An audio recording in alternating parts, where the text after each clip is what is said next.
बछबारस, इसको गोवत्स द्वादशी भी कहते हैं।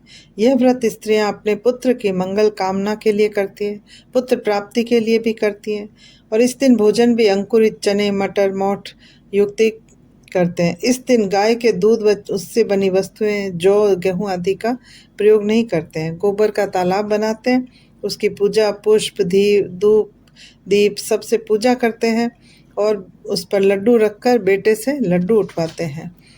फिर कहानी कहते हैं जो कि इस प्रकार है। सास बहुएं थी। सासू को गाय चराने वन में जाना था तो बहू को बोल के गई कि आज बछबारस है, मैं वन जा रही हूँ, तू गवलिया को उबाल कर तैयार रखना।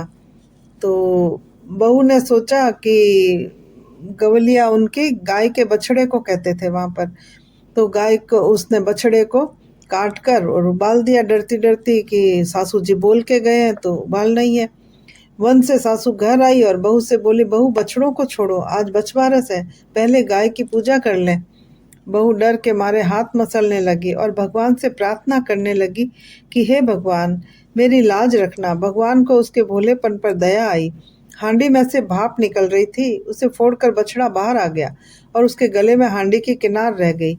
ये देख सासू ने पूछा, बहू ये क्या है? बहू बोली, सासू जी आपने मुझे बोला तो मैंने बछड़े को समझकर काट कर उबालने रख दिया, पर भगवान ने मेरी लाज रख ली, मेरा सत रख लिया और इसको वापस जीवित कर दिया। इसलिए उस दिन के बाद कटा हुआ कुछ भी पदार्थ इस दिन नहीं खाते हैं और गेहूं और मूंग आदि भी नहीं खाते हैं। गाय बछड़े की पूजा करते हैं। हे बछबारस माता, जैसे बहू की लाज रखी वैसे सबकी रखना।